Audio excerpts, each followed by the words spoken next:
Salut les investisseurs, dans cette vidéo, on va analyser ensemble un dossier qui m'a été demandé dans le canal Telegram. Vous pouvez le rejoindre via le lien qui se trouve dans le commentaire épinglé de cette vidéo. Pensez à vous abonner à la chaîne si ce n'est pas déjà fait. Et on commence tout de suite avec le cours d'Engie qui m'a été demandé. Donc, on est au plus haut absolu sur Engie, enfin j'ai l'impression. Si on dézoome sur 20 ans, on est plus haut que sur 20 ans. Et si on regarde en absolu sur toute la période, oui, on est au plus haut, donc c'est le moment de s'intéresser à Engie, on va regarder ça, mais avant, premier drapeau rouge, on est sur une entreprise qui a une forte présence de l'État au capital, et l'État n'a aucun intérêt pour les actionnaires minoritaires, donc prenez ça bien en compte, que si l'État doit prendre des décisions qui l'avantageront au détriment des minoritaires, il n'y aura pas de problème pour le faire. Ceci étant dit, on va regarder l'évolution du chiffre d'affaires. On n'a pas donc il n'y a pas eu de publication encore pour 2024. On est sur une médiane du chiffre d'affaires qui est à moins 6,5%. Donc là, comme on est sur un secteur qui est très cyclique, l'énergie, il faut normaliser les résultats. Et en fait, si vous voulez plutôt avoir une meilleure idée de l'évolution de l'activité de l'entreprise, vous pouvez regarder l'évolution de la production en volume et pas en chiffre d'affaires. Comme ça, vous neutralisez l'impact du prix de, on va dire, de la production, que ce soit l'électricité ou le gaz, etc. Et ça vous permet de voir si l'entreprise arrive à augmenter ses parts de marché. On n'a pas d'informations sur Coifin, sur les volumes, donc tout ce qu'on peut dire ici, c'est en effet c'est cyclique. Et il y a des acquisitions qui sont faites sur la période. On avait 5,7 milliards d'acquisitions qui ont été réalisées, donc ce qui est quand même assez significatif sur cette période. Donc on a la croissance organique et externe pour Engie. On continue avec l'évolution des taux de marge. On est sur des taux de marge qui sont en baisse quand même sur la période, donc ça montre que l'entreprise n'est pas vraiment qualitative, hein. Le management n'est pas ultra qualitatif. On est en baisse depuis 2021, on a rebondi quand même en 2023. Le taux de marge brut est à un niveau, on va dire médian. On est à 31,3%. Contre une médiane de 37%, c'est rien de fantastique. Ce qui est plus rassurant, c'est que le taux de marge d'EBITDA, lui, est plutôt stable autour de la médiane, qui est à 15%. À l'heure actuelle, on est sur un point assez haut, à 18,3% de taux de marge d'EBITDA. Ça, c'est pas mal. Ça veut dire qu'on n'a pas de pouvoir de fixation des prix, mais on a pouvoir d'améliorer l'amélioration de l'efficience opérationnelle. Donc ça, c'est bien. Et le taux de marge net également est plutôt... alors, il a quand même une bonne amplitude et parfois on fait des pertes chez Engie. On peut voir s'il s'agit que de pertes comptables. Si on regarde en termes de free cash flow, c'est un peu pareil. On a aussi une variation avec des pertes en termes de free cash flow. Non, on n'a pas de perte en termes de free cash flow, hormis peut-être en 2019, même pas. Donc en termes de free cash flow, on n'a pas de perte. C'est un peu fluctuant, mais c'est quand même plus engageant que ce qu'on voit sur le taux de marge net. Bon, conclusion. Sur l'analyse de ces taux de marge, c'est quand même mitigé, hein. On n'est pas sur un dossier qui est très qualitatif, donc on peut facilement faire des pertes sur Engie dès qu'il y a un dérapage opérationnel. Donc ça, c'est à surveiller.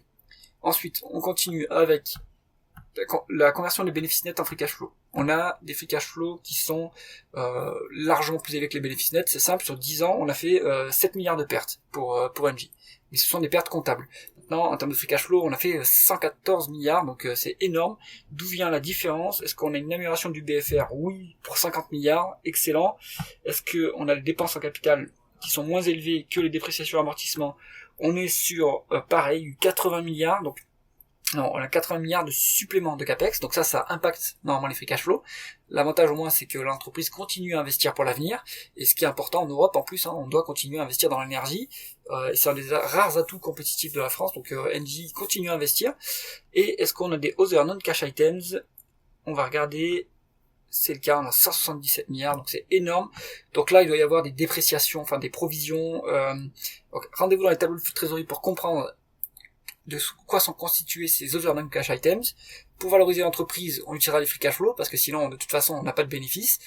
Et on va regarder, par contre, cette métrique que s'il n'y a pas de dette, parce que sinon, c'est un peu biaisé comme analyse. Alors, on continue avec la rentabilité opérationnelle. On est sur vraiment des médians des capitaux investis de 5,5%, ce qui est pas très élevé, mais sur la dernière période, sur 2024, on a réussi à bien hisser la la rentabilité à 9%. En 2023, on a même touché les 12,2%. 9%, c'est tout à fait raisonnable comme rendement des capitaux investis, et c'est plus élevé que la croissance. Donc on arrive à générer du cash quand même chez Engie, ce qui est pas mal. Maintenant, on va regarder l'endettement. On est sur une dette nette qui est quand même élevée. On est sur 2 fois et demi l'EBITDA.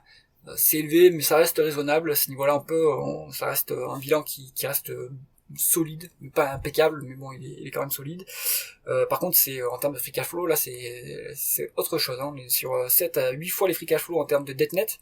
Donc, c'est un peu limite, quoi. Soit on améliore la conversion de l'EBITDA en free cash flow, et dans ce cas-là, on est plus rassuré sur la capacité à rembourser la dette, soit il va falloir commencer à rembourser la dette, peut-être par palier, mais là, c'est un niveau qui est relativement élevé. C'est pas encore dangereux. Je pense que Engie peut s'endetter à des taux attractifs, vu que bon, il y a l'État au capital, et vu que c'est un secteur qui a un peu de visibilité sur les cash flows, mais c'est quand même élevé comme niveau de dette. On continue.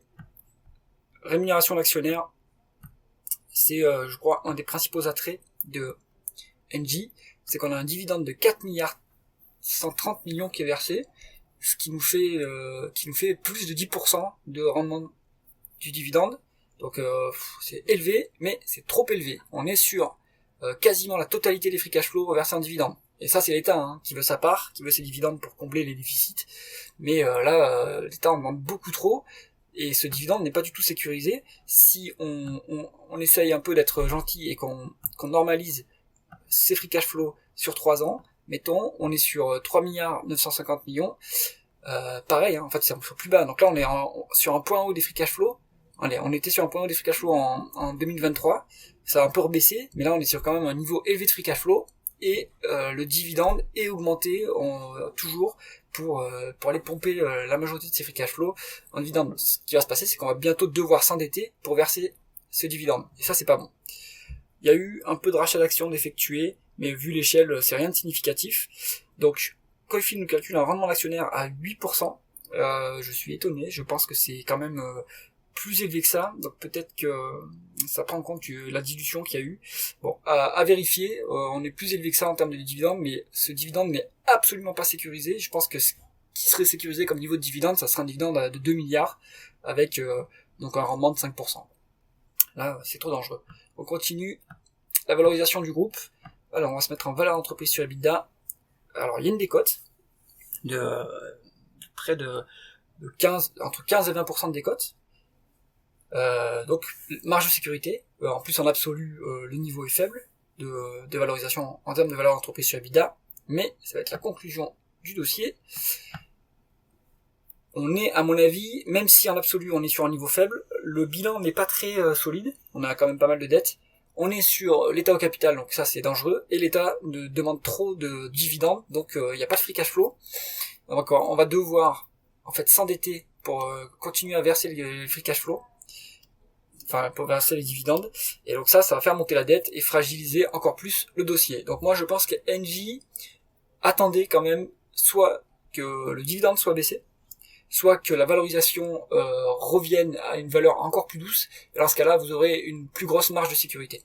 Et dans ce cas-là, vous ne jouerez plus peut-être le dividende, peut-être qu'il y aura un dividende qui sera toujours là, mais vous jouerez peut-être une réévaluation des multiples, et vous aurez une meilleure marge de sécurité. Donc, conclusion, c'est, sur Engie, attendez d'avoir une meilleure marge de sécurité, même s'il y en a déjà une, mais elle n'est pas assez élevée pour le risque du dossier. J'espère que cette analyse vous aura plu. Si c'est le cas, mettez un pouce vers le haut et pensez à vous abonner à la chaîne. À bientôt.